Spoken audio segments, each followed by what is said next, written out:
Hey everyone, I hope you're doing well. And, and by the way, it seems like you guys always have rain on the day of your meetings. Like there was the hurricane. So if we have a drought, just please schedule more meetings, okay?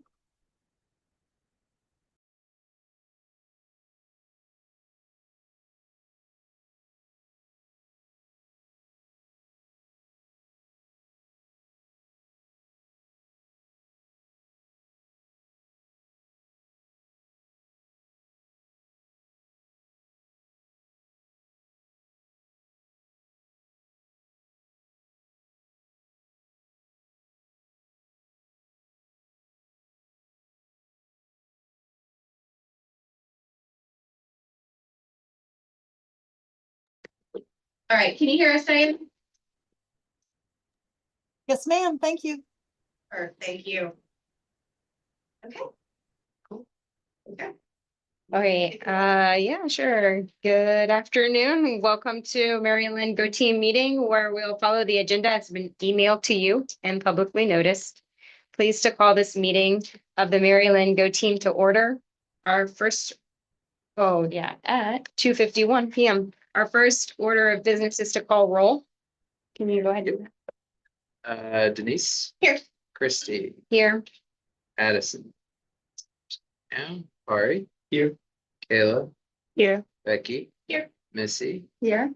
Lindley, Here. Scott, here, Mhm. Kelsey. Here. All right, we have one. Um, so yeah, we're moving straight through. Yeah.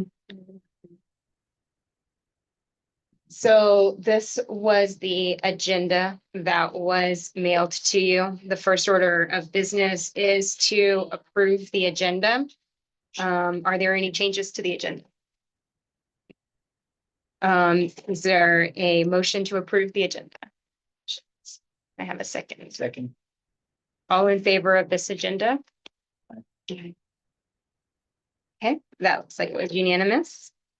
The next order of business is approval of the minutes that from our last meeting that I think was on the 29th or so, and they were emailed to you.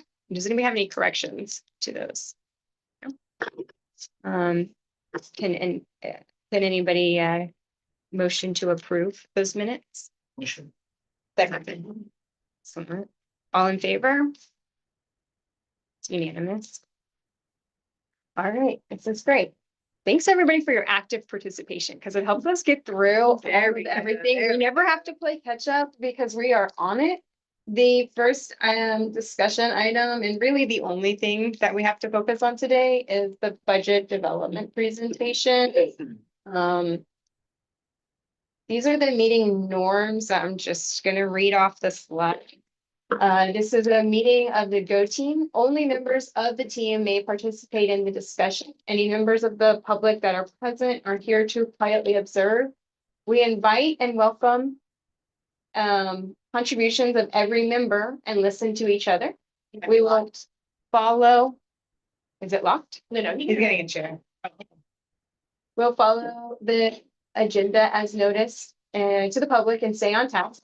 We will respect all ideas and assume good intention.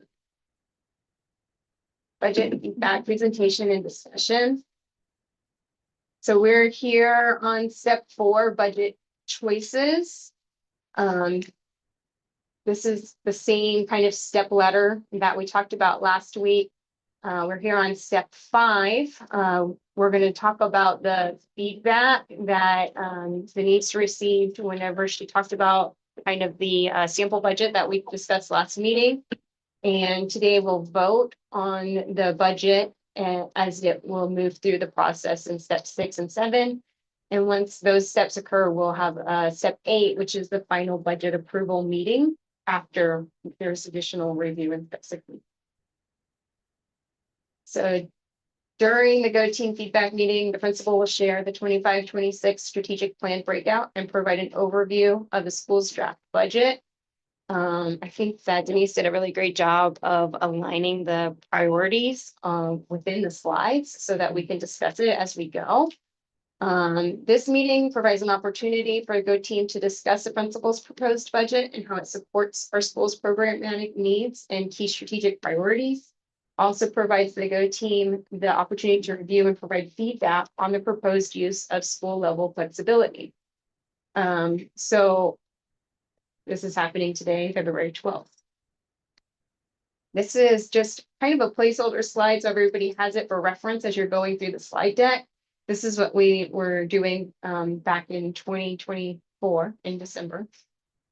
And this is how the strategic plan priorities were ranked at that time. If you guys remember, we were kind of like, everything's important, but we put it in this order specifically. And as I said, Denise has kind of carried it throughout the slides and kind of shown where the budget is aligning to these priority rankings.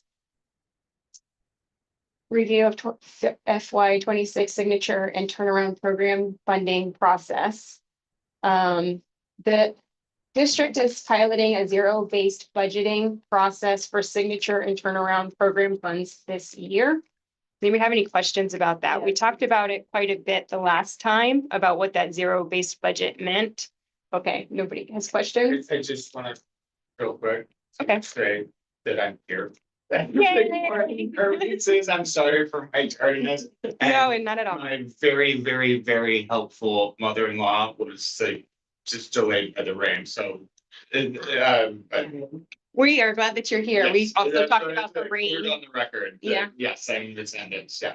Thank you so much. Is it Michelle? Okay, and so we're on this process column.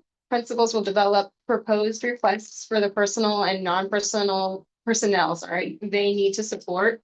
And so we'll talk a little bit about this as we go through the slides about, and for those of you who weren't here the last meeting, we can go through what was proposed and what was approved, I guess. Again, yes, again, we can, yes. Okay. Okay, this is where you're going to take over. Yes. Awesome. Yeah, great. I'm gonna stand up here actually because I took some notes on each slide to make sure that I read rationale wise. This is what we ended up getting. So we requested $288,000, which was essentially the equivalent of those two positions, STEAM coach and STEAM lab teacher. That was actually down from my initial thought, and I don't know if this was before our last meeting or not, but initially I was actually gonna ask for $350,000, which included those two positions as well as the signature band and orchestra.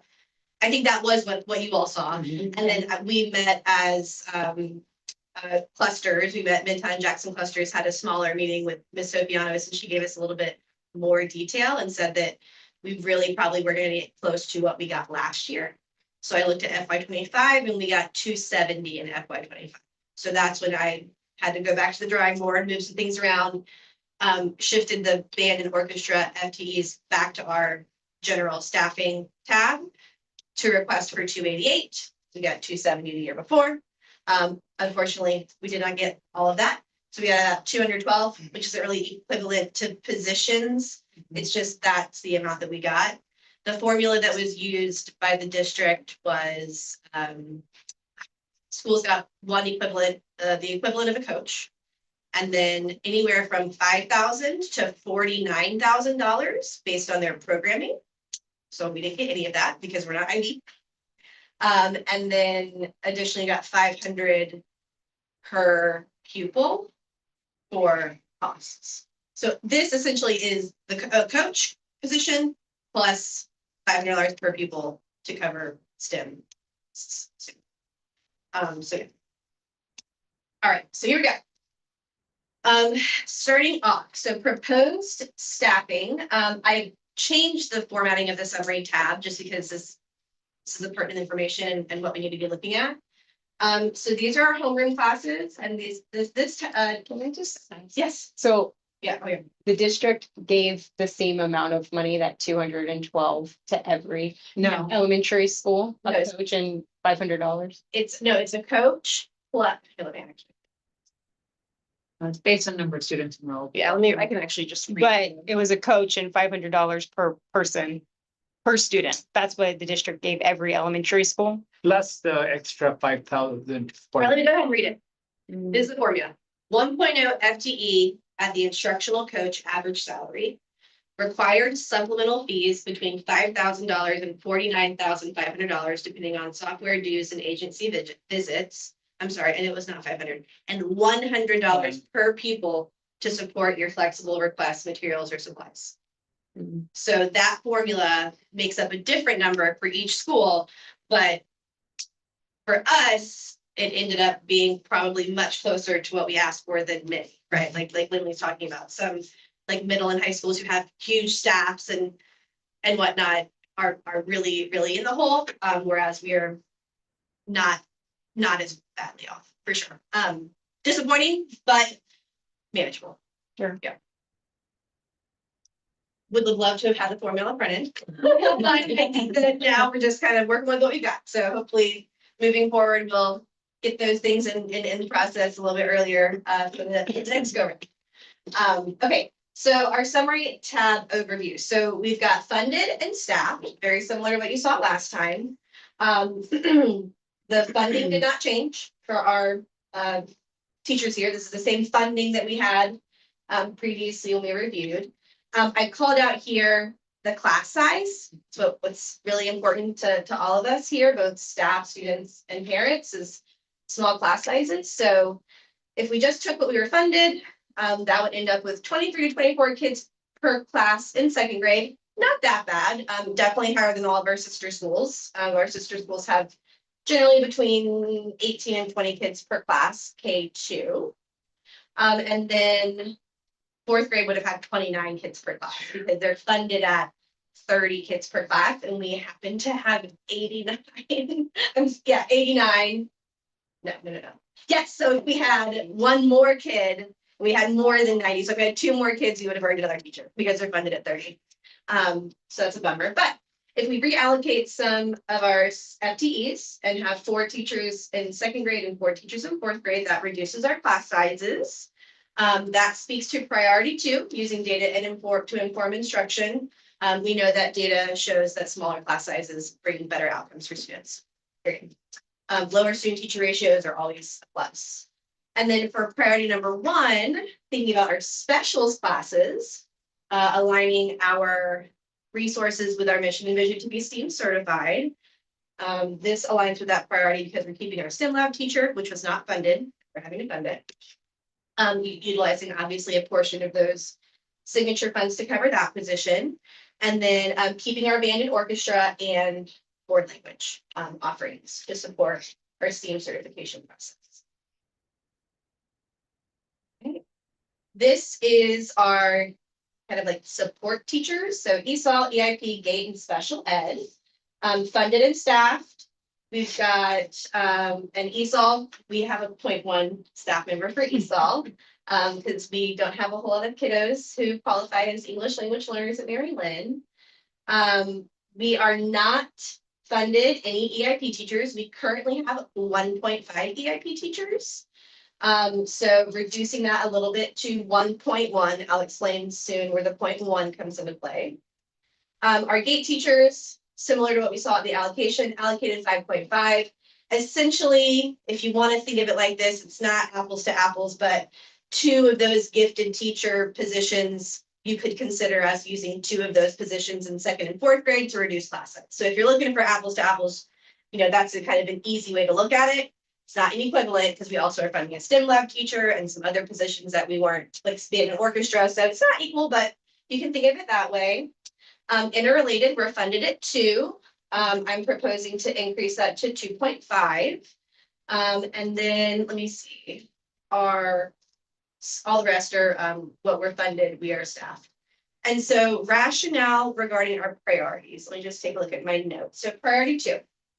Using data to inform instruction. So we weren't funded any EIP teachers. We currently have 1.5 EIP teachers. We have 28 students qualified under EIP, which is that early intervention. So I think that having 1 full-time teacher meets that need of 28 students. I don't think that we can justify 1.5.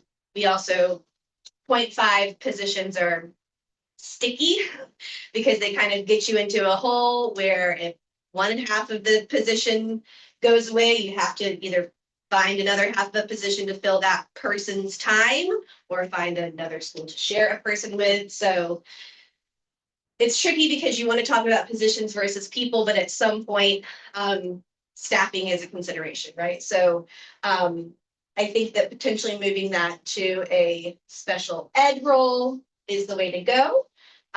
Because priority 3, create collaborative school culture that embraces diverse families. Increasing the interrelated teacher position is going to really increase the ability of our interrelated teachers to intentionally collaborate with the general education teachers that they work with. So and I wrote down some data here. So we currently have 2 interrelated teachers, and the 2 of them, each of them have to support at least 4 different grade levels and 2 different content areas. So at most 8 different things. Like we're talking like 1st grade math, 2nd grade reading, 3rd grade math, 5th grade reading. So if one individual staff member is doing all of that, the opportunity for that person to meaningfully collaborate with the homeroom teacher in order to make sure that the instruction is aligned to what we're doing in the gen ed space, it's non-existent. There's no time, right? Unless they're going for hours, which our folks do, right? And they will continue to do. But just wanting to provide a little bit more flexibility on our end with scheduling. This is not meaning that with 2.5 teachers, we would have people with like open time. Like we're still going to be very challenging to schedule 2.5 teachers for our students with disabilities. Numbers wise, if you think about it, we only have about 24 students with IEPs. However, if you have one kid who gets a code taught reading in 4th grade, one teacher has to dedicate 60 minutes of their day to that one child, because no other children have that service. You're still going to give that kid what they need, obviously, but then that really reduces that person's ability to be somewhere else. So that is what my rationale is for adding a little bit more to that interrelated side. Additionally, that individual could support Tier 3 interventions, data collection, and progress monitoring for students in MTSS. We do have more students in Tier 2 and Tier 3 than we have in special ed. We only have a 0.5 MTSS because we were not funded a specialist in SST intervention, but we do need at least a 0.5. That person's not here every day though. So if we increase a little bit on the special ed side, that individual could potentially also support with just those Tier 3 students who are in the process to maybe become special ed and maybe not. So that's the other thought behind increasing that staffing line. Yeah, lack of intentional instructional planning time because there's just very little time for only 2 teachers to collaborate with multiple colleagues. And then also speaking to priority 5, another thought around how we could align this increase of a 0.5 interrelated was to provide some specific programming on SDI, which is something that we're really talking a lot about in APS around special education, because with the audit, there's just a lot of holes in special education district-wide. And specially designed instruction is best practice for students who have IEPs. It is a heavy lift. It's really creating, in addition to like an individualized education plan, it's really creating like a recipe for success for that student. It's very individualized. So I would love for potentially with a 0.5 staff member to have them do some professional learning around SDI with our special ed teachers, as well as our general ed co-teachers who work with special ed teachers, to make sure we're all on the same page about what that looks like. So here we have our paraprofessionals and admin school support roles, kind of like a catch-all field here. So the recommendation is to keep for kindergarten paraprofessionals, go back up on the PE paraprofessional, so increase that by 1. Keep the same interrelated paras, that's special ed paras, regional unit, pre-K para, all that stays the same. So speaking to specifically that, coming back to having a PE para, thinking about priority 2, we would really love to increase PE offerings. Data that we've seen, kind of like evidence we've seen this year, is really in that K2 space. Let me backtrack a second. So I obviously wasn't here making the budget in FY25, but per my conversations with Ms. Briscoe, it seemed that like the loss of the PE para was almost a budgetary necessity not something that we wanted to do, right? Because when we decreased the PE para and we only have one adult in there, that significantly decreases the number of kids we can have in PE at one time. So this year, all students K-5 have PE 1 day a week. Instead of previously, they had it 2 days a week or 2 days of rotation, if you will. So I would like to bump that back up to 2 days per rotation.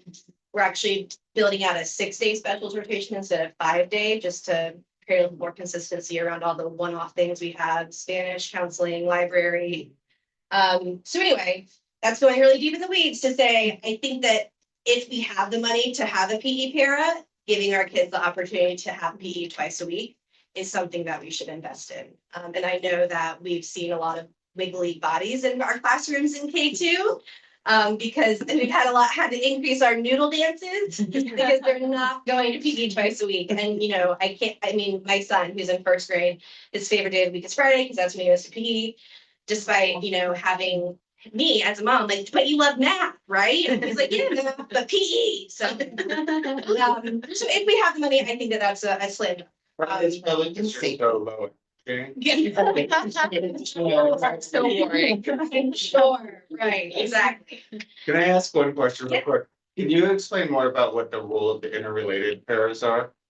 Yeah, so those are not, I can't change that. So in interrelated. No, I'm just Yeah, curious, what they they're- do. what roles they're filling. Yeah, so special ed students get their services in a variety of ways. So if you're a special ed student with an IEP, and you have a deficit in reading, for example, the level of services you can get ranges from really restrictive to least restrictive. And oftentimes the least restrictive kind of like entry level service that a kid would get is supportive instruction.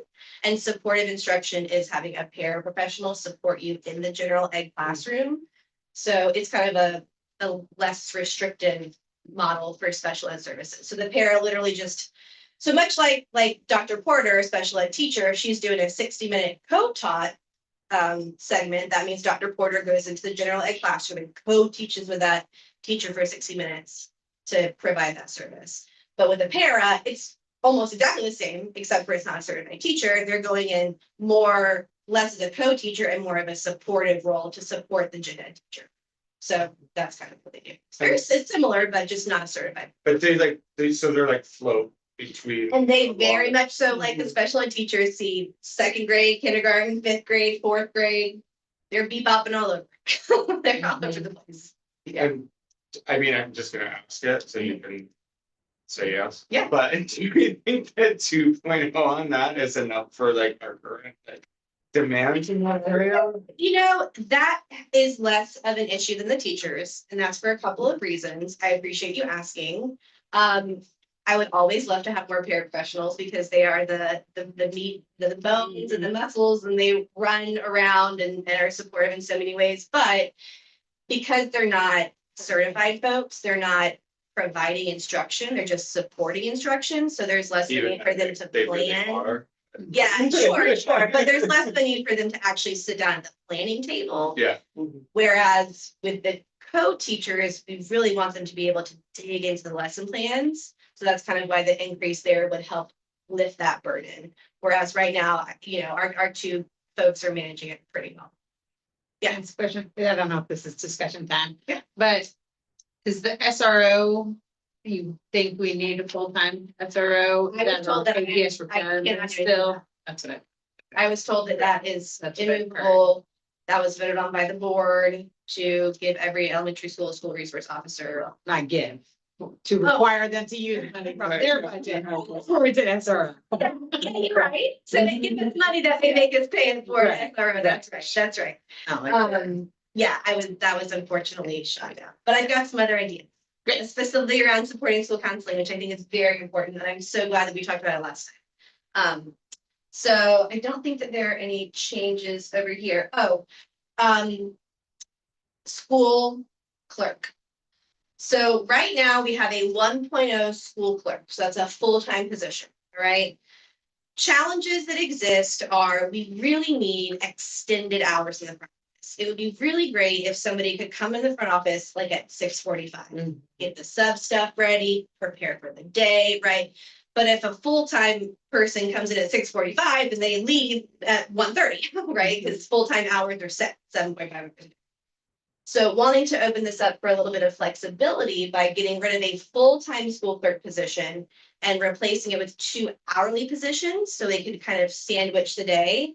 Someone comes in early, leaves a little bit early, someone comes in later, leaves a little bit later, so we can really have the front office man from like 6:45 to 3:40. Wouldn't that be more than the 1.0 then? So it's 2 hourly positions. We don't have to pay benefits, so it comes to Correct. 1.0.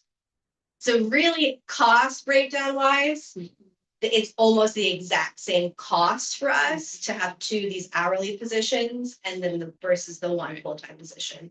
And just looking at our parent engagement survey results from the past 3 years, that has come up, right? Like, I feel like I want some, I'm not, no one's answering my calls. I called from 7 to 7:15 a million times, so just wanting to provide a little bit more structure around what front office routines look like. And that's gonna be easier with 2 people versus. Then quick question on that. Yes. So do they split that a lot? Like, because if you do an hourly, hourly, then that means that you split, you're able to split that. No, it shouldn't have to Feel be like, 50. Yeah. so it wouldn't even be Two different. so it wouldn't count towards your point at all. Is that what you're No, saying? it's Okay. totally different. So basically, on the budget, when I remove something from the staffing tab, Mhm. I just recoup that money into the budget. So let's say I think the school clerk is like around 59 something thousand dollars, right? So when I delete that from my staffing line, I just end up with 59,000 extra dollars in my budget, in my bucket that I can spend. And then when I go to the hourly tab to indicate that I want an hourly parent liaison is what we're gonna call one of them, and then an hourly school clerk, it just calculates how much that person would get paid for that hourly position and deducts it, and it's almost like the exact same. That's a great idea. Yes, and so thinking about what these 2 folks could do in similar but different roles is the parent liaison could be the dedicated community liaison who interfaces with parents. That person could really do that Mary Lynn volunteers piece and own that email address and really help streamline our level 3 clearance process. Work with new families, do registration and enrollment, help parents update contact information, market Mary Lynn in the community, work with our PTA or PTO on school partnerships and sponsors, Rocket Glasgow website. And then so this is really thinking about all the things that one person is having to do, which is a lot, right? If we really are utilizing a school clerk in our kind of front office staff, I mean, this one person would be doing a lot. And then if we're talking about the hourly school clerk, that person would do daily student attendance, daily and weekly scheduling for in-school events, like owning that Mary Lynn calendar, internal calendar, be the main receptionist for the school, answer our Let's Talks, help monitor the nurse's office when they're out, do all of our mail receipt sorting, teacher mailboxes, Thursday folders, daily substitute check-in and check-out. So just giving you an idea of like what I'm thinking. Maybe helping with like field trips. too, things like Absolutely, that. field trips. That'd be so helpful to us. Yeah. I have a question. I'm gonna front the question with, I'm loving what I'm hearing about that. Yeah. And I know this is a conversation not about like the people who fill those roles, but are those being hourly roles going to be hard to find people? I do not think that I will have a hard time. Okay. I've spoken to all of the other principals in the cluster, and this is the model that most of the other schools have. Midtown, Howard, VHE, Spark, they have hourly school clerks. I think Midtown had like 5 hourly school clerks, and they just kind of like overlap throughout the day.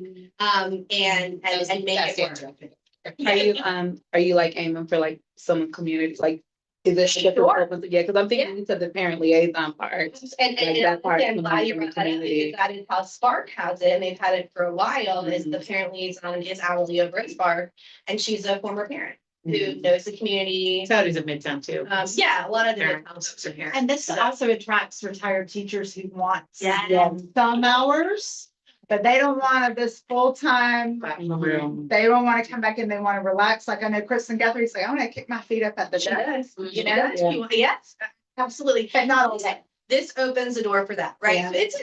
To speak to your point, Becky, it is a niche subset of folks who would be looking for this job. It's not gonna be somebody who's looking for like a salary and benefits, but targeting retired educators, parents, community members who don't need a full-time job but want to work a little bit.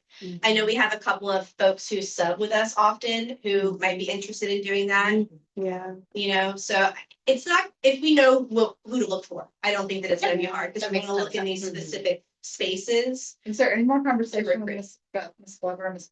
Hampton? Great question.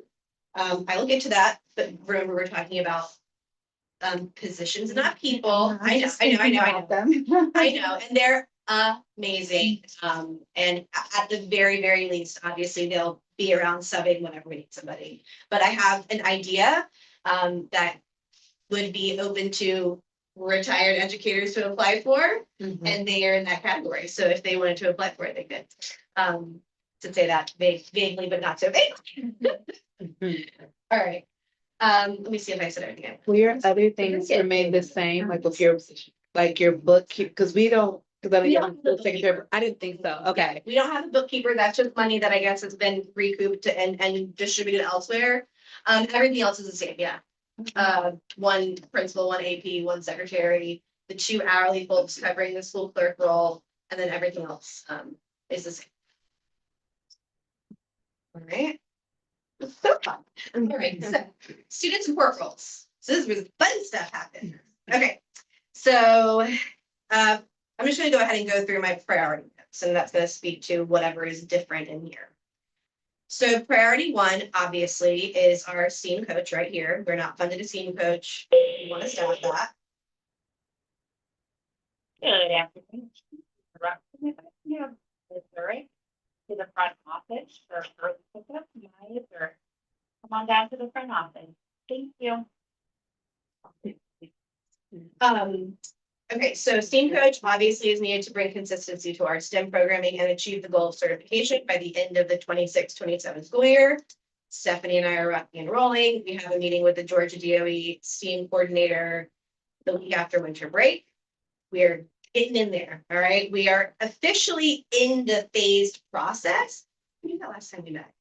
Did I find this out since we met? I think you were figuring it out when we met last. So the Georgia DOE has a phased process for certification. There's 3 phases. There's launching, advancing, and executing. Executing is your STEAM certified. Okay, we are officially on the list of launching. Okay, so we are on the list, right? We are launching, we're on their radar. Whereas we're the only APS school that's in launching. I'm sorry, we're the only Midtown cluster school in launching. Spark, because they've been doing this a little bit longer, is in the next category. They're in advancing, but they're not in executing yet. So they'll probably move to executing next year, hopefully. And then next year we'll move to advancing. And then by the following year, we'll go into executing and get our certification. So really trying to work with Ms. Schumacher to develop a roadmap for that. So important to keep that FTE staffed. Priority 2, using data to inform instruction. This is going to speak to 2 positions here, our MTSS 504 specialist, which we are not funded, but is a very important role at Mary Lynn. I think 0.5 is the right amount. That role is, that FTE is shared with Spark. So we have a 0.5 FTE and Spark has the other 0.5 of the FTE, which has worked really well. Our social worker reduction, we talked a little bit about that last time, moving from a 1.0 to a 0.4. And then also and the data there is just, we don't have the data to support having a 1.0 social worker. We don't have only 6% of our school is free and reduced lunch, which is arguably, I think it's actually the lowest percentage in the entire school district, compared to like VHE has like 11% free and reduced lunch. Just checked today because I was at the principal's meeting. So, we really have a very small number of kiddos who are on direct certification. We don't have a homeless shelter in our purview or domestic violence shelter, whereas some other schools, those are within the school zone. So it makes sense potentially to have additional support around social work there. So I think that this makes sense also considering and looking at the data for the 5 years before we had a 1.0 social worker. We had a 0.2 social worker, right? So that was just a 1 day a week person. I think 2 days a week makes sense. So that's what we are going with. Priority 4. Oh, well, priority 2 also using data to inform instruction. And we are not funded math and science instructional coach, but definitely want to continue to staff that, bringing consistency to our math and science programming and supporting the STEAM initiatives. Because while having a STEAM coach is great, having to create a whole certification plan and program and support instructional planning could be a lot. And our math and science coach does a lot to support really just learning in general. So wanting to continue that. Priority 4, prioritize students' social and emotional growth as a means to ensuring future success. So like we said, replacing that 0.6 FTE or taking away that 0.6 FTE for the social worker, recommending that we fund an hourly school counselor. That person would be 8 o'clock to 2:15 daily, in addition to our 1.0 FTE of a school counselor, right? So this would really be somebody who is here every day in an hourly capacity. So, they won't have morning duty and afternoon duty and all that, but this person would be, here daily to support small groups, individual student check-ins, lessons, classroom lessons, SEL lessons, classroom, Say guidance. no, I was gonna say guidance. Anyway, I lost it, but would love to find that person. And much like with the hourly school clerk, you're probably thinking that person's gonna be hard to find. And a retired school counselor would be perfect for that job. Potentially even somebody who is trying to get their foot in the door into school counseling, who is recently certified as a school counselor. But full-time 1.0 FTE school counselor roles are hard to come by because most schools just have one. So would prioritize when trying to fill that vacancy, targeting folks who are maybe early in their counseling career or folks who are kind of sunsetting their counselor. And just making sure that we're reaching out to spaces that have those folks when we're hiring. So connecting with Georgia State's school counseling department. And I also know that a couple of current substitutes have counseling backgrounds, but then came out of education and are back in the sub pool. So we can definitely, I feel really confident we can find someone, and knowing that we're needing to find someone in February is going to go so long to helping us find somebody, right? As opposed to doing this in May. We were very early, which this has been a lot, kind of crazy to do so quick and in a hurry, but in the long run, I think it's going to be really helpful because we're going to have. All right, priority 5, building teacher capacity. So this proposal is meeting that priority with our instructional coaches. Our instructional coaches build teacher capacity every day in so many ways. They're the heart and soul of instructional planning at Marian. And priority 6, providing an environment that retains and empowers teachers. Also speaking to having instructional coaches, having supports like the MTSS and 504 specialist, having a full-time media specialist, which I heard was on the chopping block for some people, but I mean, those people really support our teachers, and that makes teachers feel happier coming to work, and therefore we retain people because we have these roles to really, fortify what we've got going.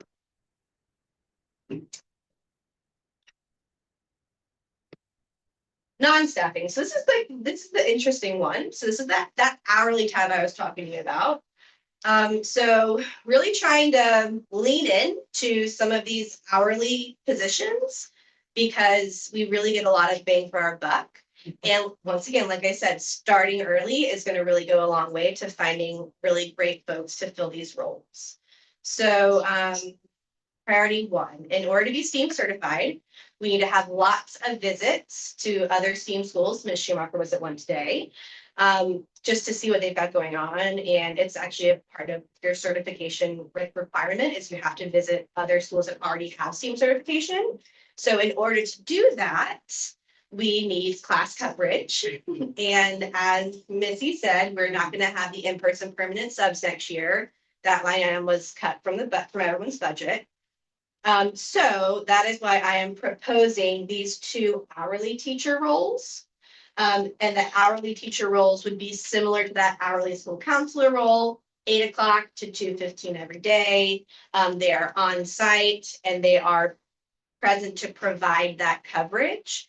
On days they did not have to provide that coverage, they would most likely be supporting EIP. Because we are going from a 1.5 FTE down to a 1.0 FTE, so there's gonna be some change there as far as like how that support looks.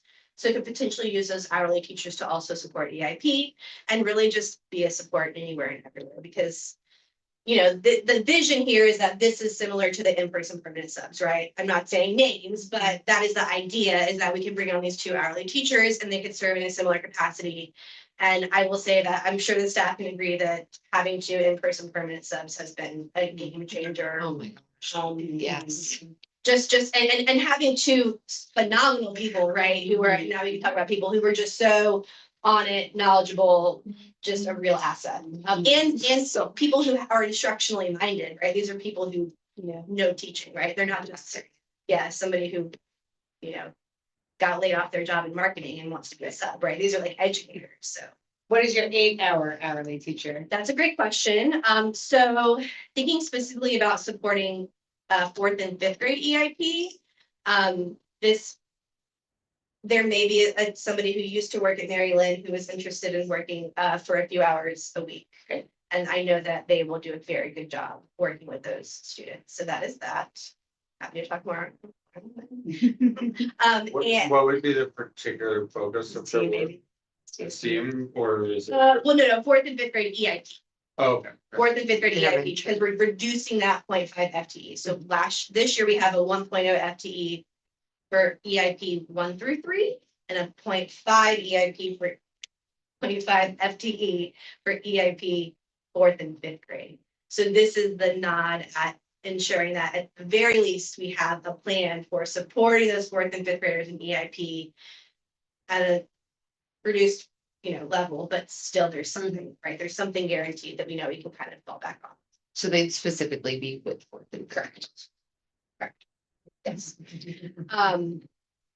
Okay, so then, that was all thinking about. Oh, okay, we kind of strayed a little bit because I started talking about the 8 hours EIP, but the hourly teachers is really supporting priority 1, because with all the STEAM programming, we really do need to have people who can provide coverage, and not only to like go do class visits, but to engage in STEAM leadership meetings, right? As we get closer and closer to certification, there is going to be a lot more that we have to actually be doing boots on the ground day in and day out, and having those folks is going to be really helpful. Okay, yeah, so priority 2, using data to inform instruction, that was the 8 hours a week teacher targeted intervention with 4th and 5th graders who are not in special ed, but are on tier 2 and tier 3 who need those additional academic accommodations. Priority 3, I've already spoken to this a little bit, but this is those two right here. These are those 2 positions, school clerk and parent liaison. These are those hourly positions I was recommending for the front office. That is supporting priority 3, creating a collaborative school culture that we're embracing everyone in the community. I already kind of spoke to how we would be able to really meet more of the need of parent engagement, having 2 folks up there for a longer amount of time. Having that hourly school counselor to support in the absence of a 1.0 social worker, supporting priority 4, social and emotional growth. Oopsie. And then teacher stipends and para subs. So here we are funded this much teacher stipends. These teacher stipends are 6 stipends, 1 for each grade level chair. So kindergarten, 1st, 2nd grade, kindergarten, 1st, 2nd, 3rd, 4th, 5th. So that's 6 teachers get stipends for being the grade level chair. We get an additional stipend for our lead campus-based mentor. That's the 19.5. I can't change that. But I am recommending to tack a little bit more onto that. I would love to have a staff member start. This is just crazy. The Mary Lynn dance team. And I would love to have a staff member volunteer to be that coach. And I would love to give them a stipend. Just thinking about how we can get that A in a little bit more. And I don't know, that it's an idea and there's a little stipend in there for that, but the other stipends are for the other folks on the expanded lead team who aren't those homeroom teachers. So like we have a teacher on expanded lead team who represents specials. So they're a teacher, but they're not in that bucket that APS gives a stipend, and it kind of is a little unequal when you've got 9 teachers on lead team. These 6 get a stipend and these 3 don't. So just bringing a little bit more equity, that's those. That also helps with priority 6, providing an environment that retains, empowers, and motivates teachers, because if you're getting compensated for your extra work, you feel that. As someone who has a daughter who does a lot of dance, like, I'm all for it, but I'm questioning, what? You're gonna coach. Like, I'm ready to be a dancer. Just kidding. But I guess my question is, so would that money be like allocated directly to one of them, or would it be like we decide what sort of like, I mean, like, like what the It's like, entrance is and it's this and like that? $1,000. Oh, $500. gotcha, okay, It's like. sorry, I'm just, yeah. Yeah, I was just looking at $6,000 and. That's divided over. Okay, gotcha, Yeah. so it's spread out a lot. I think I did $1,000, like the idea was $1,000 for somebody to be our dance team instructor, and that's what they do at Hope Hill. And I think it's awesome. Yeah. That's not my point. I was just curious as to like whether Right. that was already broken down or if that just sort of like, we're putting this into a bucket. And yeah, then we will figure that out, like, or you will figure that out. Sure, Because sure. you will do the administrative side of that, but yeah, okay. I mean, honestly, this kind of came about with my conversation with principals, because everyone was talking about teacher stipends and what stipends are you gonna do? And I mean, it turns out that a lot of our cluster schools have teachers who run after-school activities, dance club being one of them, science Olympiad, math team, reading bowl. The way that we did it this year is we had staff members opt to do an extracurricular activity in lieu of a tutoring session, as long as they ensured that kiddos who needed tutoring Good. did get tutoring with a grade level teacher, so that somebody else in the grade level. So that's kind of how we did it, but at other schools, the folks are compensated for that additional time, spending after school. So just an idea. We also don't have. I just think it. No, but question to that though, is there space to have it? Because when you said Helen Ruffenboil, I directly, like, yeah, that's something that the district expects for all schools to participate in. Is that like those things that are kind of like we're gonna do the science fair? It's a district thing. Are those, I mean, it are would- those we things would that have could be in like, We would have to take the money from some. that's okay, so that's what I'm trying to understand. Yeah, It's like we would your have to money take the or money. APS, like, hey, this money is allotted for this. Okay. And Lennon Boys would be over the top for a dance team. They gave us. We could charge some tickets. Yeah, we could explore that. I would love to maybe explore that next budget cycle. Because if we increase the stipend one, we're gonna have to decrease somewhere else. Definitely open for discussion on that, but could be a little bit tricky. Yeah. But I think that we're probably are gonna continue next year with the protocol of, if you do spend your time after school doing an extracurricular activity as a teacher, then you're not expected to do that tutoring, once again, as long as you ensure the kids who need tutoring do get the service from another grade level teacher. It's worth it for all the, Yeah. sorry to say. Yeah. Okay, and then the other thing here that I added, was parasubs. So we were not funded any money for paraprofessional subs, so I went ahead and funded, this is the equivalent of 5 days per para for subs. And that's speaking to a lot of our priorities, but I was calling out priority 6, specifically because if you are a teacher that has a para in your classroom and that para is out and they don't have a sub. Okay. She's a kindergarten teacher, and kindergarten teachers have para. Yeah. So it's hard. It's really hard. So I definitely want to fund substitutes for our parents. It's also hard for our interrelated parents or special ed parents. They're providing support daily in the classroom. And if they're out, we need to be able to call a sub for that person. Okay, so this is kind of a little overview, if you've been keeping track of kind of what was created and what was removed. So removing the 0.5 EIP teacher, and we did have a 0.5 gate teacher, and reallocating that into 1 gifted teacher role. So that's a total of 3 gifted teachers. We took away the full-time social worker and added a 0.4 FTE social worker. Taking away the 1.0 school clerk, replacing it with these 2 hourly positions. And then creating the 1.0 FTE PE para and the 0.5 FTE interrelated teacher, as well as those hourly teacher tutors and hourly counselor that you saw previously. Okay, so this is, Sorry, Yeah, yeah. I'll go fast. Is the gifted teacher thing, is that creating a new position or is it Yes. funding? Okay, but it's bringing in an extra, it's creating a new position. So we would be at 3 gifted teachers. who are not, or who are not just children. gifted teachers. Yeah, but this what- next year, we're still doing resource. So those 3 gifted teachers will be doing gifted the same way we've been doing it with a pull-out model. And then we will work And on then that we- for and then- going forward, hopefully, maybe. Yeah, and then so looking toward 26, 27, we would most likely hire this person and just be real and say like, this year, this is a resource position. And next year, the expectation is that you're back in the and that you're supporting gifted and general ed learners through the cluster model. Right. Yeah. So most likely that will be the way that we kind of, Transition. yeah, and Yeah. kind of like level set with expectations, you know, because I want to be upfront with people. But yes, this year that will be a gifted resource position. Yes. Budget by function, and I guess actually that something that was not on the FY 25 budget, but that I had to end up budgeting for was in addition to that 0.5 gifted teacher, we also have an hourly gifted teacher right now that's serving our first graders because so many kids qualify. So really need the 1. Really need. I have a question about Yeah. something back, like 2 slides. Yeah. It was where you had the slide that has the coaches' positions on it. Yep. I see we have STEAM coach there, Mhm. but that also was in the signature programming budget. Yeah, that's So separate. This is, but is this is separate though? That's my question.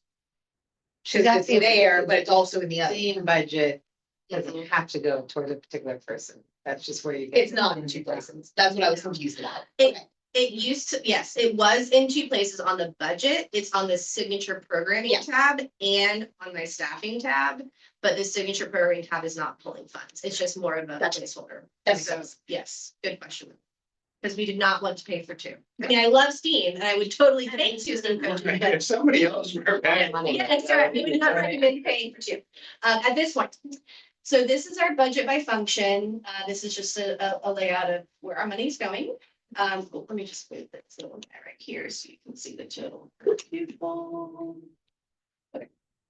So total of $15,000 per pupil is the way that this assesses out. It'll probably end up being a little bit less because we are projected at 505 students and currently have 513 students. So we already have more students than we were projected, which is great because that means that we'll hopefully get our money when we come leveling. And I'll show you soon what I'm hoping to do with that.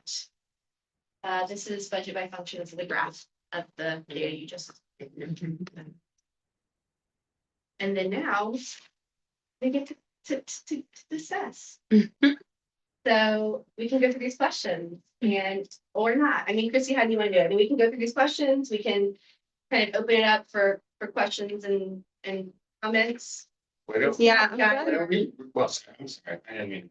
not a problem at all. I was gonna say, I'm glad that we've been discussing the whole entire time because it's hard to hold all this information in our head I agree. and wait till the end to ask questions.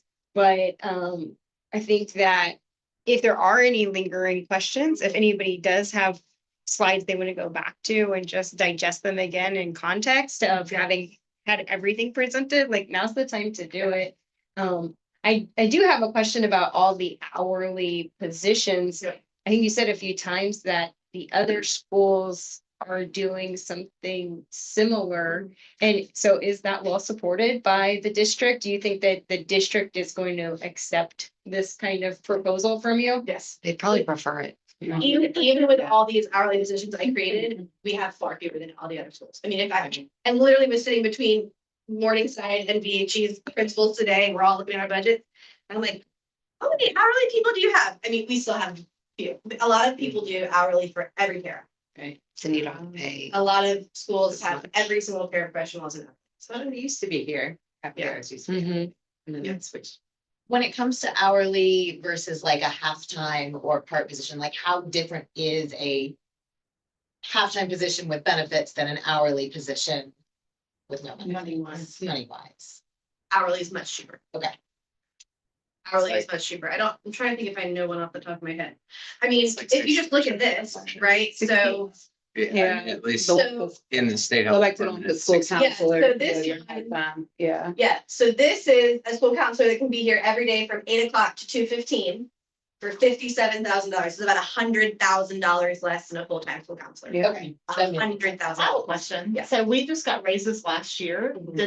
Did the hourly people always already as well get a raise, or was Yes. that, they The did? daily rate, so an hourly staff member's paycheck is determined by two things.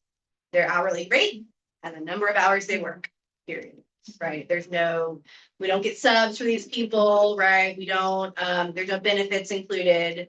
So the hourly rate for each of these positions did increase, slightly. So for example, the hourly teacher is like $50 an hour. I'm not using the hourly teacher line, I'm using the hourly teacher tutor line, which is a little bit less. Once again, because we're trying to target people who are like getting a full-time salary from their pension and then just getting a little bit more money on an hourly job. So very specific group of folks we're looking at to fill those roles.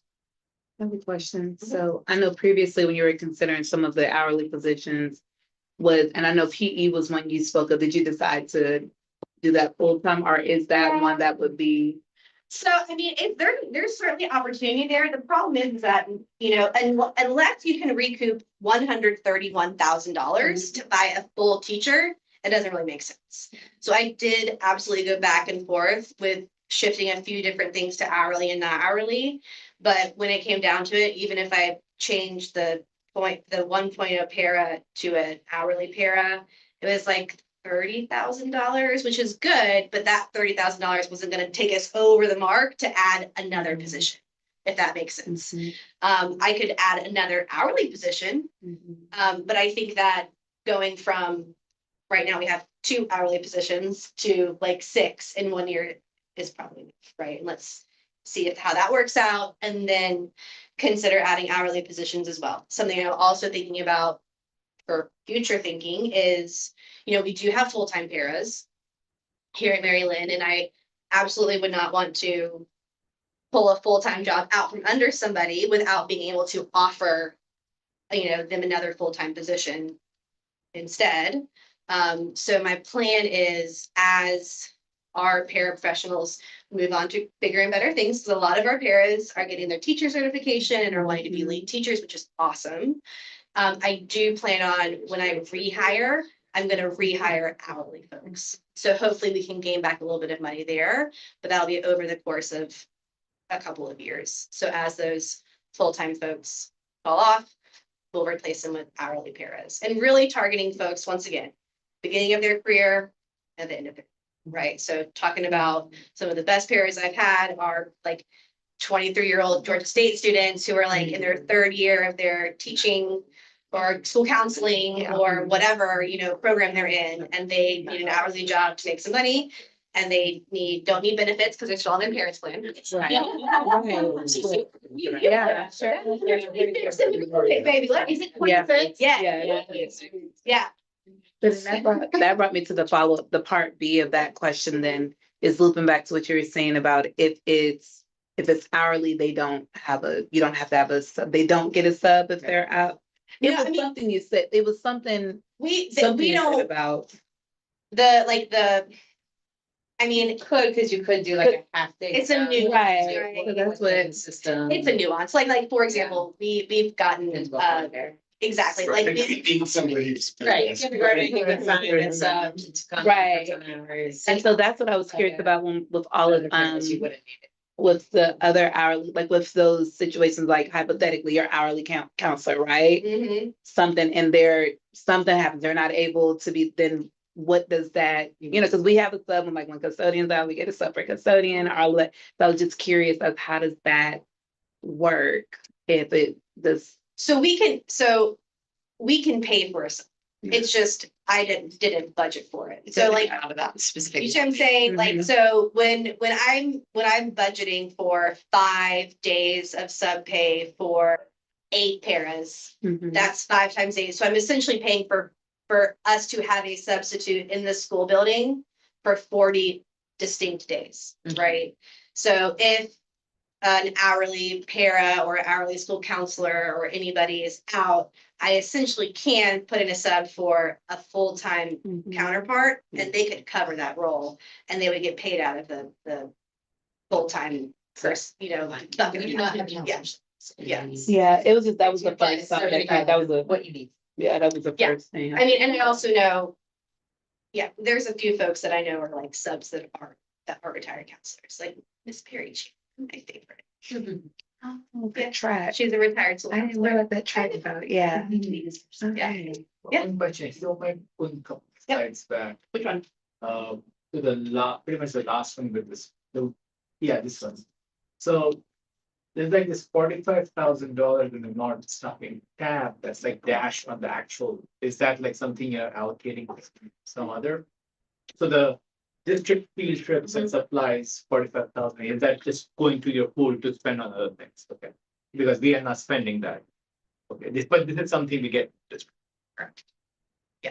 So I am going But how are out. we covering for them, for the students? Well, so the district field trips is new. That's a new line item Okay. that has never appeared previously.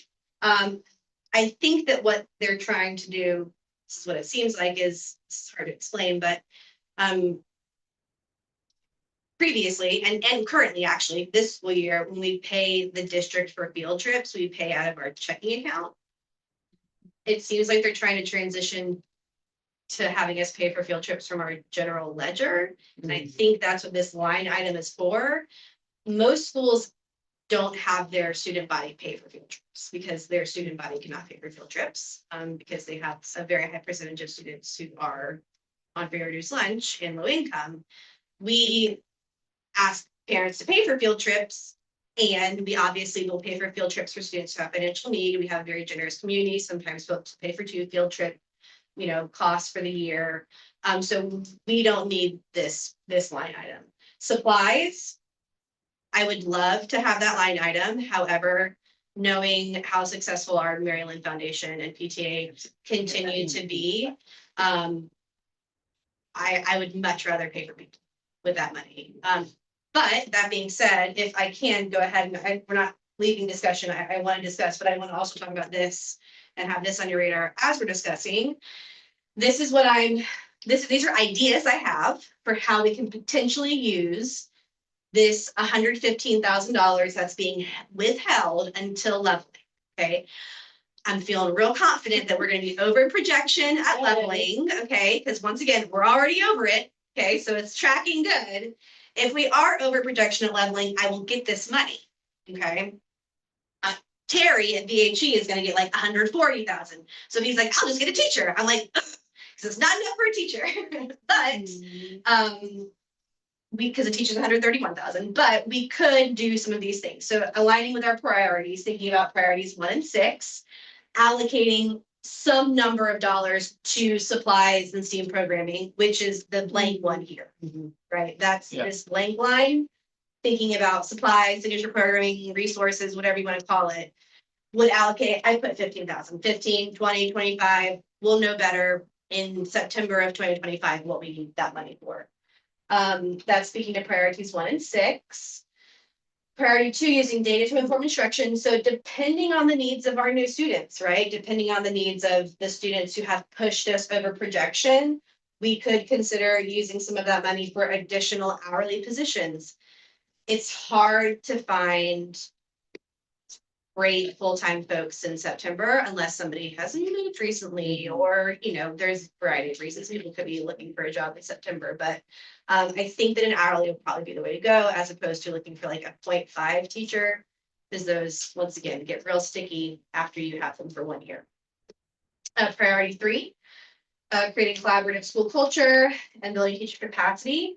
could consider, this is something that other schools in our cluster have done. I think that there was some training here at Mary Lynn. 2 years ago. Yeah, Yeah. just bringing back some anti-bias training for teachers and staff, specifically thinking about embracing diversity. And then potentially also could increase funding toward SEL programming, potentially could add additional hours for counseling and emotional wellness. These are just ideas, obviously all up for discussion.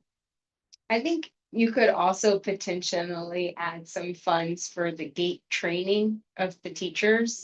Because I think in 26, 27, you want to go to that other model where you'll need people certified. And whether that shows up as subs so they can do training during school hours, Very or good if it point. shows up as, what is those certification, the tests that get up. 1,400. Yeah. Yeah. That's a great idea to wrap in the gate programming around that. And so I am hopefully going to be, I'm going to try to fund the gate classes from this year's budget and go ahead and pay on the front end. We actually ended up having a little bit of money left over because there was an unfilled hourly position on the FY25 budget that kind of just lived there and floated around for a little bit. So I had like $19,000. So I might actually be able to pay for, I mean, $19,000 can do a whole lot. I can't buy a person or anything, or like a curriculum, but I might be able to pay for the actual Metro RISA contract this year. And then we can use some of this money for what you're talking about, like subs, coverage, whatever else we need. I would move. I think obviously, like, in part because it's also the biggest line item budget on this, like moving. Like, I know it's listed last and then the priority 4 is not priority 4, like it's all of our priorities, but like just like putting that one towards the forefront on the social and emotional learning, I think is good. And then the only other thing I'd say is that on the anti-bias training, I would. I've been through many of these, but like an implicit bias training and like really like focusing in on like specific, like especially in this community where. They get it, like I didn't want to like. Say too much, but like I think like that sort of bias is the type of bias that we should be teaching. Critically About, and so, I mean, in an age appropriate way, obviously. But the bias you're saying for the staff, right? Not the- No, yeah, but like, then that gets passed down It to does, the it does. kids, like, that's how it, like, and letting them be able to push that down. Yes. By teaching that, like, I mean, By living it, right? And by serving as a model for that. I agree, absolutely. Implicit bias is totally wrapped up in this. I'm glad you called that out. Yeah, I don't know. oh, go ahead. I'm gonna just say if that first additional funds towards STEAM programming, professional learning also encompasses like, curriculum support and helping with the development of how to integrate the STEAM into the classroom projects and across the different subjects, like integrating the subjects together. I think that Stephanie does some things with the university to help, do that. And so having funds available to kind of help that teacher planning aspect so that it doesn't all fall on, sort of teacher to do extra in addition to all the normal district planning stuff they have to That's a do. really good point. Yeah. Absolutely. Because I think in the past, it might have been like a grant or something. that she Yeah. used to have Kennesaw come. Everything that That's I've a heard dream. about the Kennesaw. They were, Yeah, so and it was great. I will tell you, I use everything that even all the after school, professional learning things that they did monthly. I did every single one and I used everything that they Mhm. provided. So it was so Heavy investment in beneficial. that. Yeah, it's great. Yeah. They were awesome. It's great. Yeah, once again, this is just like your ideas we're figuring out, but I love them all and yes, absolutely I would think consider Diane has a all of question. that. Hey, y'all, first off, fabulous discussion, presentation. This is very not empowering, but this just makes me happy to see the discussion. I hate to interrupt, but I do have to jump to another meeting. So Principal Bringslid and Go Team, do any of you have any questions for me before I go? If not, Principal Bringslid, you can always call the Go Team office line, send me an email, or send me a chat in Teams and I can hop back to help support. But I didn't want you to think I'm leaving and leaving you without asking if you had any questions on this, or are you all good? No problem. I mean, I don't have any questions. I'm looking at the room. Anybody? Anything, Diane? Okay. Well, I think we're good, Diane, but listen, I'll check back with you and let you know if anything comes up, okay? Okay, thank you all for the wonderful conversation. I cannot tell you how much this means to me to kick off my afternoon and evening with such a positive meeting. Aw. So continue your great discussion. And again, Principal Bringsley knows how to get in touch with me. Thank you. Thank you. Yeah. Good night out there and go team world. Well, it was much less Right. positive yesterday, I think, for her. She had a lot of pushback from schools, from go teams trying to advocate for their school. So, which leads me to my question. It doesn't sound like you need the parent community to advocate to the board for budget purposes at this time. No, Okay. I feel like we can do what we need to do with what we have. Okay, And I think that that's a lot of that is due to the support of our community, right? Because I can take all my funding off of the supplies line and Right. reallocate it for staff, and I can take the district funded field trips off because we fund our own field trips. Right. Like, that is why, we're in the spot that we're in, and because, Ms. Briscoe, we operated very lean, and we continue to operate very lean. She wasn't adding master teacher leader positions and like positions that are meaningful and sure, if you But- have but- unlimited money. exactly. So I think that all of that is why we're in the place we are. Thank you for asking, but I think we can do okay with what we've got this year. Great. Well, Can one I thing ask- I would just say is, it seemed crazy to me that they only allocated 3 fourth grade teachers when everybody knows the fourth graders switch. Do they not switch at every school? But it's all down to numbers, and not every school is departmentalized. So not all fourth graders switch? No, I mean, some fifth grades, not either. Oh, Yeah. okay. And that's a really state. 29. And if you did a 3-person fourth grade model, you could have, if you had to, associate science, math, and reading. Done too. Right. Where they switched 3 times? Oh, wow. Could I make a suggestion? Unless you have other slides, I think that they're just the like, Action, what's if next? you go back to this one, This one? I would suggest, just for purposes of like everybody getting to voice their opinions if they have any more, that we just like read each one of these questions and like let people say like if they have something to say about it, and then we, Keep it moving. yeah. Sounds good to me. All right, so, Chrissy, I'll let you.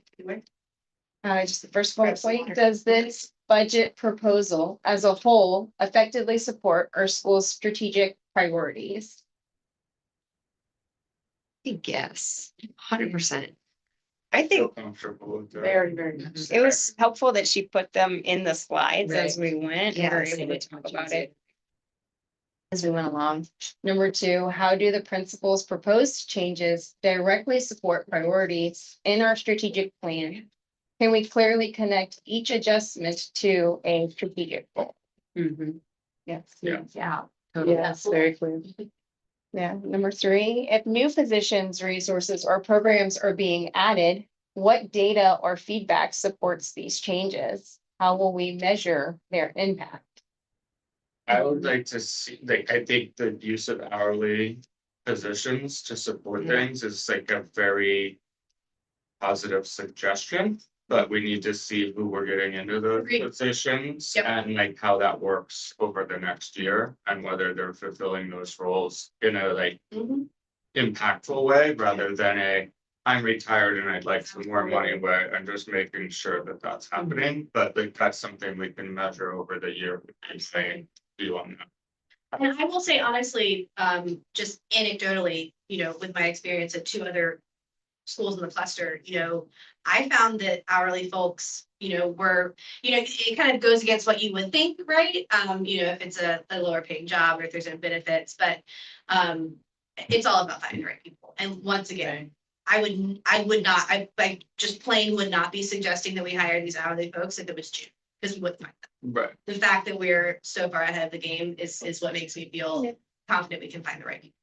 Yeah, and I'm not disagreeing with the No, I proposal, know. I just think like in terms of measuring Yeah. success, that's a way that we can be like, next year, Absolutely. like, did that work or did that not work? Like. And even the same thing with like the school social worker, right? If we find that there's a need, I mean, this is we can change it, you know, next year, you know, we're gonna look at the data, we're gonna look at our priorities. In addition, you're going to have a larger pool of candidates to Yes. really Oh, yeah. Yeah. look hard at prior to hiring, which is gonna be huge. There are going to be people that because it's Maryland, they want to work here. We're in the nursing school listing, right? I get like 7 people emailing a day. That's gonna be. It's crazy. Yeah. But once again, foot in the door, hourly positions are foot in the door positions. Right. If you come in and make an impact as an hourly employee and you have a teacher certification, you are gonna be top of the list to get the next full-time position, and people know that. And that's how we got Miss Kim. Yeah. Yes. Well, she was a sub, but Uh-huh. same enough. Yeah, yeah, which was sucks too. Yeah, Absolutely, yeah. Sharon snatched her up quick. Yep.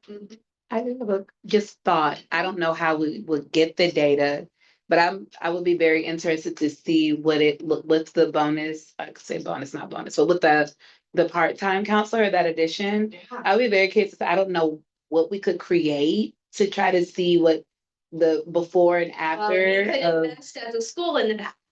I know. Cause that's what I was like, cause I knew we I got rid, actually did and that's what. personally, but they're like, Yeah. oh, we're totally similar. Yeah. You are. Yeah, I think that's a very Yeah, good like with idea. We community want and that. students, like, you know, your upper grades and parents, just to see, because it is something that's new and different for us. I love that, and that was something Becky and I were spinning our wheels on a lot this year, is like, what is our measurement tool for school counseling, social and emotional health, because we previously had the BAS, the district invested in, and they didn't this year, which was a little bit surprising because we kind of thought that they were.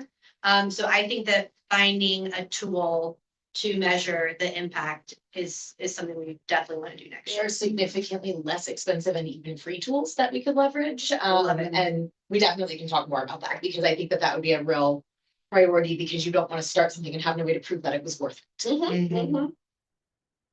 Agreed. I'm gonna read the third bullet point. If new position, resources, or programs are being added, what data or feedback supports these changes? Oh, I just read that. It was like so familiar. I was going through. I was waiting for you to catch it. I was waiting for, I was like, okay, we're gonna give her a moment. All right, we're here on the last bullet point. Probably haven't read it yet. What trade-offs are involved? Are any current programs or resources being adjusted or reduced? And how will that affect our students and staff? So I have a question on, I guess it relates to both the third and fourth point, just specifically, we're removing like a 0.5 EIP. So is there a way to track for future what effect it has or the lack thereof? Is there a way for us to track that? Students moving in efficient direction. Yeah, yes, there is. We absolutely could use student achievement data to think about. But you're also putting an hourly person, like it's not just take it away and there's nothing. Yeah, yes, and there will be support. There will be Yeah. support. It No, will so- really come down to like looking at our tier 2 and tier 3 data, the number, like you were just saying, also the number of kids who are identifying for tier 2 and tier 3 and how they're moving through the process. But I will say that, you know, the EIP program at Mary Lynn just looks very different from what EIP looks like at schools throughout the district. Yeah, I'm just saying for specific parents whose children are in that program. Mhm. Maybe there's a way to, like, of course, like this is a public meeting, and if they had thoughts on it, they would like to know how are we tracking if it has any effect or not. So that's what I'm asking, like, what would be the tracker if we like look at scores this year and then next year we look at the same scores and they don't change or they don't go in the wrong direction, then that would be evidence that this change did not affect. Correct. Right, so I'm just saying, like, what is that metric that we would look at? And maybe District what, The district threshold, right, for EIP, like if students exit, I guess I'm not understanding your question. oh, So I'm Maybe saying, it's just the map testing Yeah. in general, if I they're think- progressing. maybe I'm saying too many words. It's just basically, how do we are making this decision right now. We're gonna vote on it and say, this is what we are doing. We are reducing EIP. Of course, we are replacing with other options. Can we keep in our minds, or maybe as you're the principal in the mind, like this is a metric that we should be tracking so that next year when we are at the same place doing the budgeting, we can say, did we really need that EIP? Okay. now I So it's see. like A/B testing, right? Yes. Like you do, Yes. you're removing a factor. So what is our track to say that that factor had any effect or none at all? So I would say, and then Kelsey brought up the threshold. So students who assess below the 35th percentile on standardized assessments can qualify for EIP, right? So it would be evaluating at the beginning of the year, how many students qualify for EIP. At the mid-year point, what percentage of our students who are in EIP grew, what percentage of students who are in EIP did not grow, and then keeping track of that throughout the course of the school year to see if students in EIP are growing. If they're growing, we know they're getting the support they need. If we have a significant number of kids in EIP who are not growing, we would look at putting additional supports in place. Just to clarify real quick, I think we talked a lot about the last bullet point, and that's basically what we've been doing this whole time. But, just to like put it out there, it can be heard for whoever watches this, is the pre-K program is not part of this budget, right? That is a completely separate, I just wanted to just say that out loud. Very good point. Yeah. Except there's one pre-K para. I saw it in the Yeah, budget. that's not funded from our budget. Yeah. I don't get money for that, and I don't allocate money for that. Okay. It's just, it's money that like my budget lives here, and then there's like other budgets that run, parallel to mine, and one of those is the pre-K budget, and then one of those is a special ed budget. Now, I do have the ability to overfund, right, which is where that 0.5 interrelated teacher is coming from, in special ed land. If I could overfund in pre-K, I would, but because that's a right from the start state program, I can't even like opt to have another pre-K class because the state of Georgia won't. Well, they aren't planning to put a second one in for next year? Did you all think that they were having we were gonna have another pre-K class? Yeah. No, not two at once, like again next year. I No, think is two what at once. Oh, No, you I think two at thought once? that they Well, were there's gonna all these have one. people on the wait list trying to Oh, get gotcha. it. For sure. They just decided They to really, we have the space. No. No. So the reason.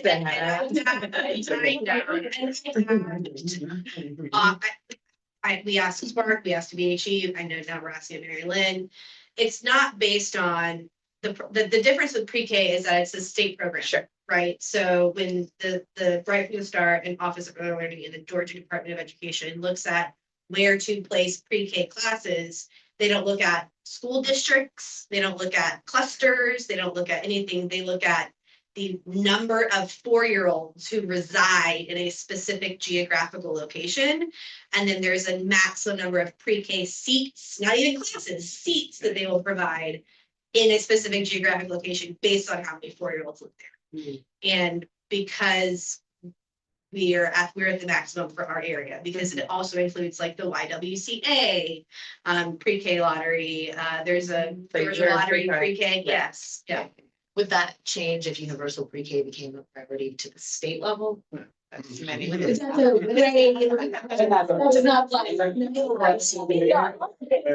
maybe. Yeah. 2045.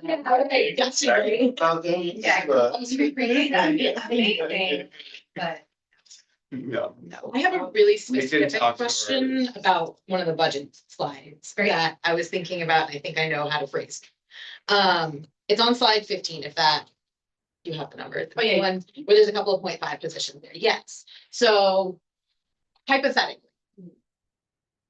there's some 0.5s there, like a special ed lead teacher and an interrelated teacher that are 0.5 roles. Correct. Is there any reality where that could be one person filling two different roles? And would that free up any money in the budget because benefits? It doesn't. yes, one person could fill both roles. No, it does not free up any money. Right. So it's either we have one person doing a 0.5 self and one person doing a 0.5 interrelated, and that costs the same as one person doing. Okay. Unfortunately. Well, fortunately or unfortunately, because It's neutral, so. We're not so- saving. Yeah, exactly. No, you could not save any money by having one person covered. But again, just would say. find that unicorn speech language pathologist who's also wanting to be a school counselor, right? Yeah. I'm going kind of crazy with that. Yeah, I mean, we absolutely, you know, once the budget's approved and we're moving into staffing conferences and thinking about moving from positions to people, right? Yes, those conversations can be had, like who's filling itinerant roles that could potentially pick up another responsibility, who's a part-time person who could pick up additional conversations. that can happen. Can somebody fill like a full-time, like a 1.0 role, but on an hourly basis, like they can still, no, okay, so they. That's this is when I do this right here. Yeah. This is essentially creating a full-time hourly position, right? By making this 31.25 hours a week, which is actually 28.75 hours in reality, because they clock out for a 30-minute lunch break every day. So we make it look like a full-time position, but it's still. But it. For it- the but we point can that be somebody here. is like full-time, they can be like hourly for the full. No, great question. Hourly positions cannot work more than 29.5 hours a week. Gotcha, okay. Yes, that's the requirement. Gotcha, thank you. Yes. I think it's a labor law too, that prevents you from using, because I've been to this rodeo with health departments before. Yeah, That feels right. That feels right. You can't work more than 30 hours if you're Paid, it's What is it Yeah. as a retired, because I know some of your, yeah. does that mean for someone who is retired, like, and they're already receiving a retirement, is a certain amount of hours as well? It actually Is it depends still- on how many years they've been retired. It's a very specific. Yeah. Like I know Dr. Smith, who is doing our hourly gifted position, he had to like reach out to the Georgia PSCB and like, how many hours can I work a week? I've been retired for this many years. I have this many years experience. It's a specific formula. The farther out you are from retirement, though, I think the more flexibility you have. But I mean, Mr. Smith or Dr. Smith was able to do up to like 17 or 18 hours a week, and we only needed him for a few. But yeah, it depends. It depends. And I forgot to mention that $45,000 security grant is being applied toward a portion of that school council, that extra school counselor. So utilizing that school security and safety grant to support mental health instruments. But not the resource. They like Different line, yeah. Yeah, those are. The SRO is Okay, gotcha. district. It would either one. If it goes, the point is, it's going to a position and not. Because we don't really need a whole lot of stuff. We absolutely help with our school safety and security. Yeah. So that's Mental health and elementary is gonna end up helping with safety and security in middle school and high school too, because kids in the are real world. in a better space. And light. Yeah, and light. I'm just. Yes. So notes. Do we want to talk about how our budget supports the district and cluster priorities? It definitely does. I think these questions are very similar to the last one, right?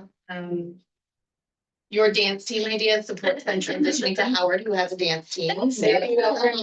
yeah. And we partner with our cluster sister school Hope Hill and do combination events, performances. Down basketball game. That makes sense. Sure, AIDS.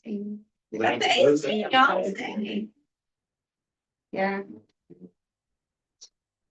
Any comments about the district? I do think that the STEAM is our cluster priority and it is coming down from the district that we get the STEAM certification. So I feel like we are Close. really well funding that priority that was given to us. And I actually really like how this budget makes space for the specials. I feel like our student like math data really supports like their need for having the specials, you know, and like they can take that extra PE class and like the extra band classes too, because they are, you know, doing well on their academics. So, hoping to, don't kill me if it doesn't happen, but hoping to, when thinking about scheduling next year, is also have Miss Wade work with our third graders in an intro to ensembles class. So our third graders will have an additional music class each rotation, and they're getting introduced to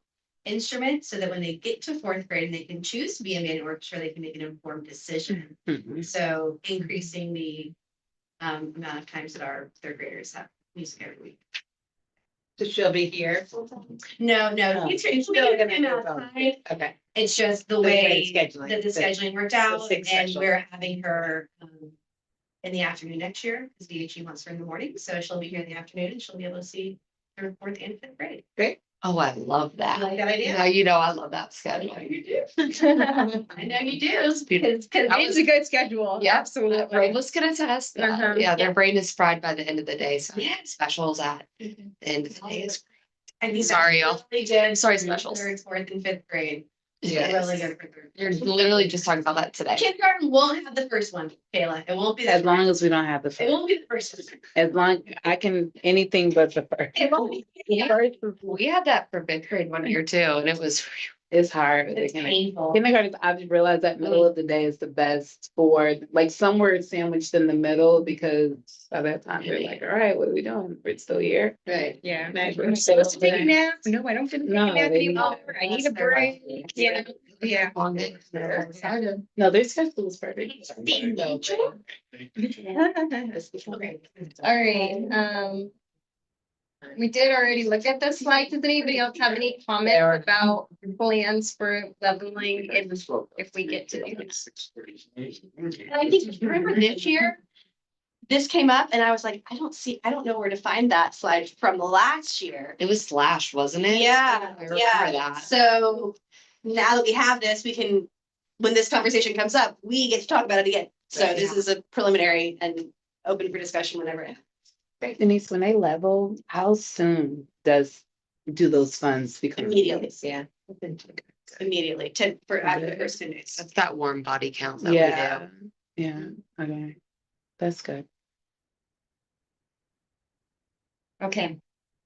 So now it's time to take action.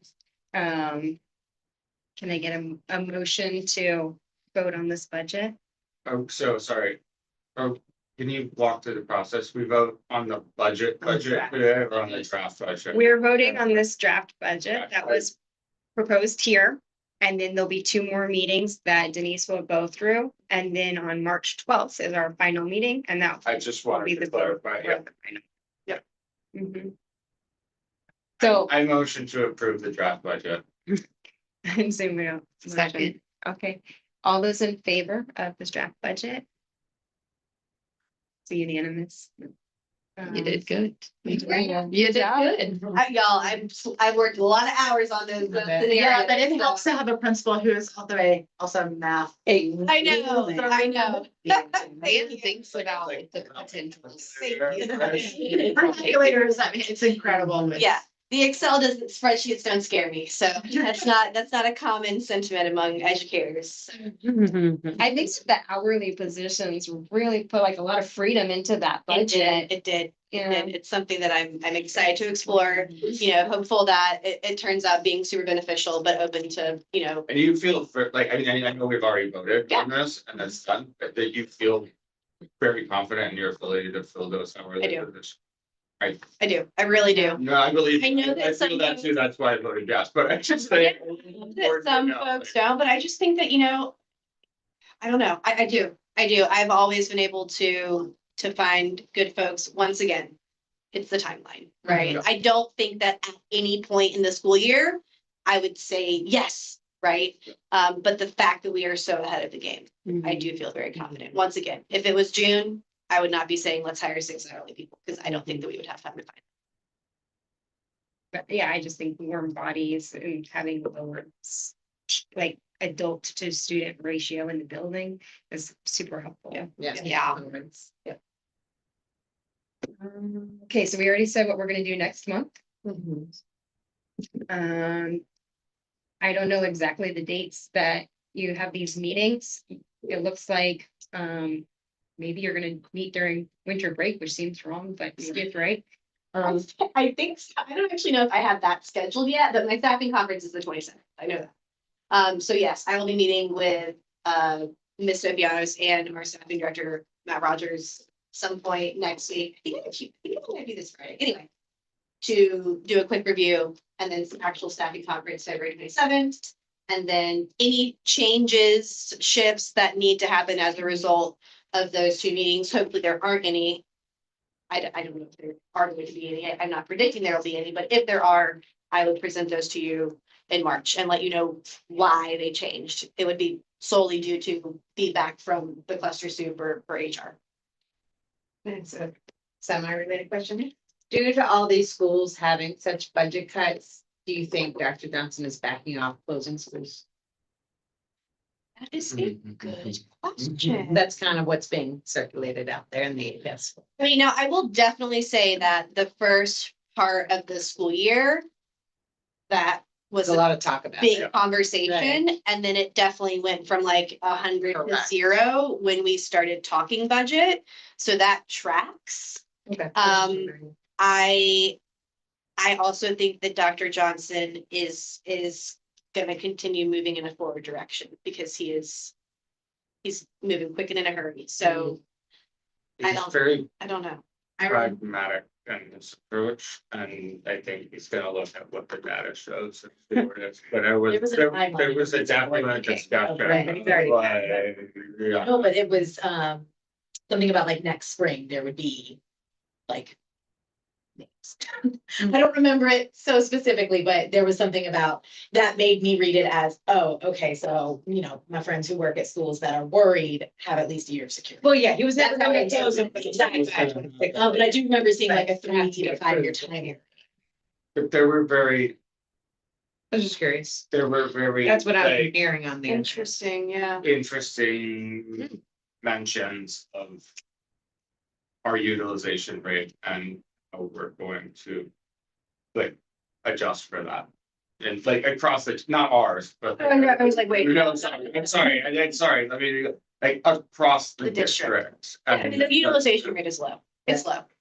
I mean, there's no way around that. Yeah. The utilization rate in APS. It's like is low. 64%, It's like 65%. It doesn't make sense. It's inefficient. I mean, that's just the fact. And these are communities with schools that want to keep school, right? It's like totally competing interests that you Yeah. have to really balance. So Let's take that rest of that conversation offline. Yeah. Just get through the rest of these slides, and then we'll close the meeting and we'll keep talking about all the same topics. If you know anybody who wants to run for Go Team next year, we're gonna have some people rolling off. So please tell them to go ahead and declare. do y'all know who's rolling in? How many years is The two of us. the term? 2 years. Okay, I guess I My got first year. Your first year. Yeah. You are? So we're, Yeah. Two, this is. we're here. Okay, okay. I mean, we'll figure out more Yeah. about when it comes, but. I don't, the teacher positions are appointed. The parent positions are Are voted voted. by- No, the teachers are. No, yeah, you're voted on. The community members. Yeah, because I'm a Oh, community. I still voted. Theoretically. Population doesn't vote on teacher. No, we don't. The teachers, but. The teachers, The vote. teachers, Yeah. Yeah, the teachers and the teacher. Okay. Have any parents submitted for Mary Lynn? That is a very good question. I don't know. That's a question I can ask Diane. Yeah, Diane. She was eager for some feedback and I love to hear it. So let's get her. Yeah, and that will be good to So know helpful. before break, so that's during break and afterwards, like last week. Yeah, Diane, absolutely. Sorry. There is on the agenda, a principals update, a CAT team update, and we don't have any community members, so we don't have to do that part. But Lindley, do you want to give a CAT team update? The CAT team has not met since our last meeting. Okay. But we are meeting next week. So I will provide an update at our next meeting. So, do you want to give any additional principal updates? I think that in this time, I don't need to give you guys a rundown of what we got going on. I will provide a more in-depth principal update on March 12th. For the sake of time. Awesome. So we've reached the end of the agenda. Is there any additional business? There's not. Can I have a motion to adjourn the meeting? Motion to adjourn the meeting. I have a second. All in favor? Great. The motion is passed at 4:28. Thank you all. It's like 2 minutes shy than last time. That's That's good. Yeah, sure. Don't have to run out, but we also don't have to record anything else. Yeah.